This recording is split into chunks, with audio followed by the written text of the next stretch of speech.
L'enfant de la balle, Monsieur Pierre Dio. Je suis né vers 60, au Square Chambre-Allée. Et j'étais le plus vieux de 5 enfants choyés, par une mère aussi vertueuse que belle, dont je crois avoir toujours rayonné la prunelle. Mon père, aucun ne fut plus brave que le mien. Mon père était, messieurs, un mécanicien, et servait le grand tronc. Le soir, après l'école, bien souvenu, leste et vif comme l'oiseau qui vole, je courais seul le voir en gare manœuvrer. Je ne pouvais alors cesser de l'admirer, sous sa veste de cuir se pendant bien chétive, debout, comme un héros, sur sa locomotive. J'adorais son métier, et déjà je songeais, dans mon petit cerveau roulant de grands projets, au temps où j'en pourrais faire l'apprentissage, où j'aurais pour patron un patron aussi sage. Un jour, c'était, je pense, un jeudi de congé, je quittai le logis, je me dirigeai vers la gare. Alentour, quelques hommes d'équipe se reposaient, fumant tranquillement leurs pipes, pendant qu'au ras du sol semblaient flotter encore des lambeaux de vapeur teintés de reflets d'or.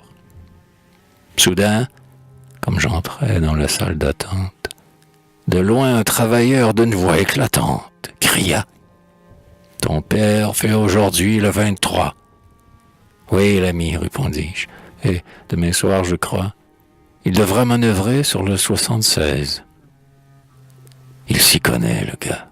Il en parle à son aise, fit un voisin charmé de mon air étourdi.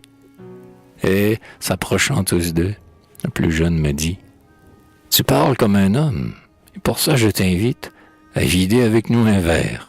Allons, plus vite, nous n'avons pas de temps à perdre. » Comme un sot, je pinai de la tête et j'acceptai l'écho. Je suivis les gaillards au bouchon le plus proche, et là d'un trait je bus, crâne comme Gavroche, cherchant à me hausser sur le plancher poisseux, la moitié d'un grand bol de vieux cidre mousseux.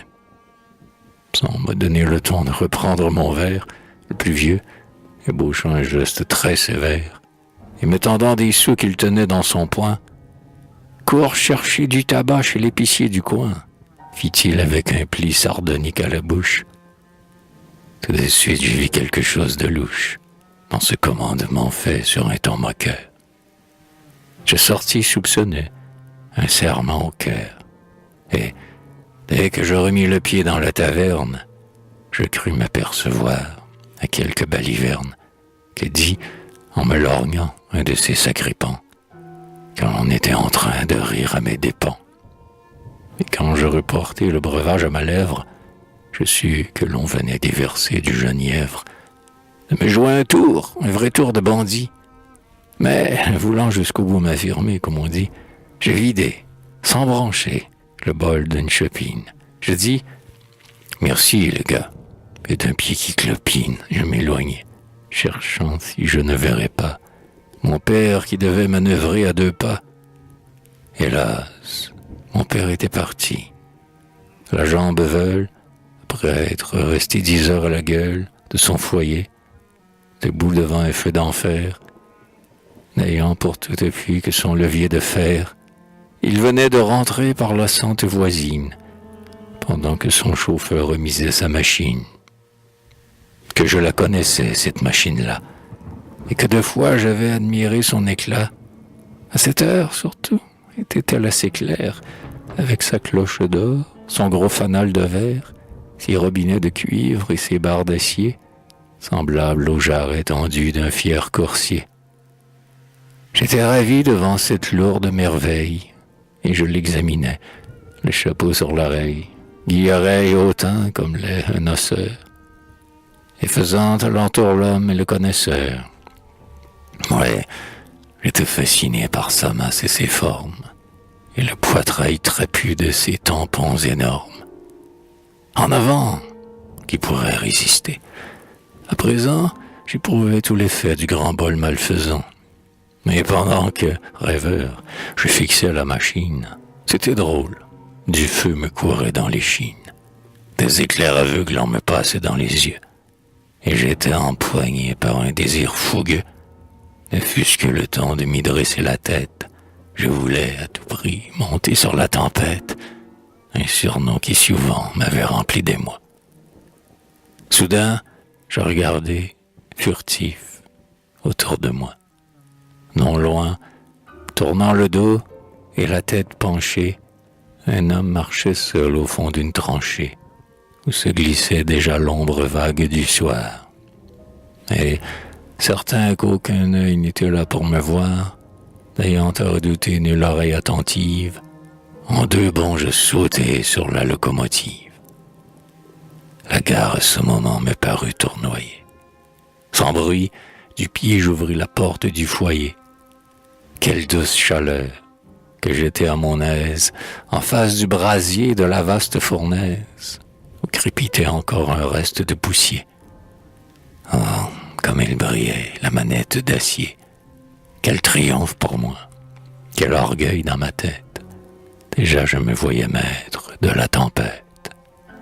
Déjà je succédais à mon père. Oh là là, le manomètre d'or, le niveau d'eau, voilà ce qu'il ne fallait pas perdre de vue en route. Et les rails, les signaux. Mais sans doute, je n'aurais qu'à tourner le fer du changement de marche, qu'à tirer un peu et légèrement sur le régulateur dont l'acier étincelle et que ça marcherait. Je tremble et je chancelle. Tout à coup, refermant la porte du foyer, j'empoigne le levier, rien que pour essayer, pour voir si je puis faire avancer la tempête. Un long jet de vapeur très blanche qui halète, un autre encore, un crachement de fumée aveuglante, un rauque grincement. Et la masse de fer frémit, s'ébranle, roule, sort et suit le chemin qui sans fin se déroule. Un employé paraît à distance. J'ai peur, j'hésite une seconde, et, voyant la vapeur grossir ses tourbillons, je veux faire machine en arrière, je perds la tête, je piétine. Je tire à tour de bras sur le levier grinçant, comme sous l'éperon un cheval hennissant. La tempête s'élance, que sa charge est légère. En avant, la vieille messagère. Elle que 20 fourgons ne ralentiraient pas. Elle va sans effort, sans heurts et sans fracas. En avant. Maintenant elle vibre, elle file, elle vole, impétueuse et libre. Après cela, je n'eus conscience de rien, et ce qui suit me fut conté par un ancien. En voyant tout à coup émerger la machine, stupéfait, l'aiguilleur du chemin de la Chine bondit hors de sa hutte, un frisson à la peau. Mais, avant d'avoir pu déployer son drapeau, pendant qu'un chef agite un signal en arrière, la tempête a déjà franchi toute barrière et roule avec le bruit d'un sinistre torrent. Cependant l'aiguilleur, écumant et jurant, a pu me reconnaître au poste de mon père.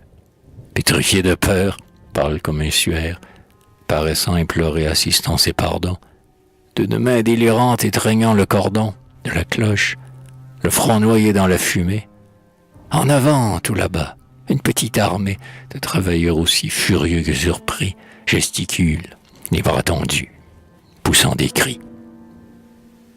Mais qui donc oserait se jeter sur la voie devant ce monstre noir que le hasard envoie? Qui pourrait le saisir? Qui pourrait lui sauter à la crinière? Qui? L'on n'a qu'à s'écarter, ou plutôt, place, et le grand monstre passe, prompt comme l'ouragan déchaîné dans l'espace.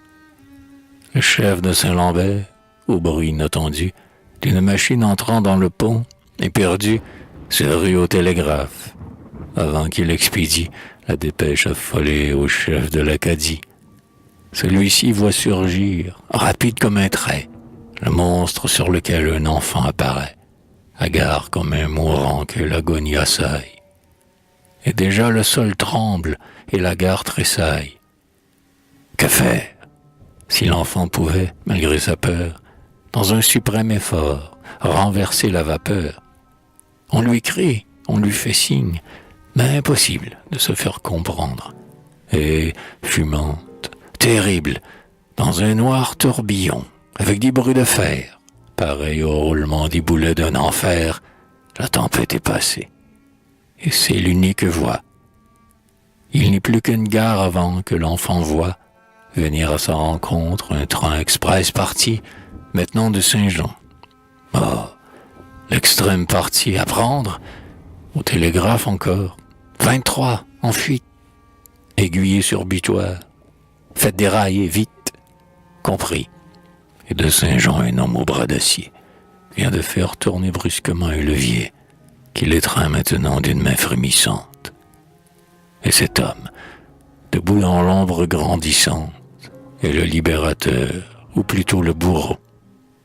Le voici, le monstrueux taureau que l'on guette, courbant l'herbe sur son passage, faisant derrière lui tournoyer un nuage de poussière, de sable et de menus cailloux. L'enfant est par instinct tombé sur ses genoux, et ses longs cheveux blonds fouettaient la vitre moite. C'est fait. La tempête a quitté la ligne droite, a pris la voie oblique aux rails rouillés, pliés, et longue tout au plus de 400 ou 500 pieds. 2 secondes, un coup de bélier formidable, des madriers rompus, du fer tordu, du sable, bouleversé, fouillé comme par le canon. Et la tempête, avec un dernier bruit sans nom, comme un taureau blessé qui s'abat dans l'arène, le ventre ouvert, perdant sa vapeur, son haleine, se couche tout à coup dans un nuage blanc.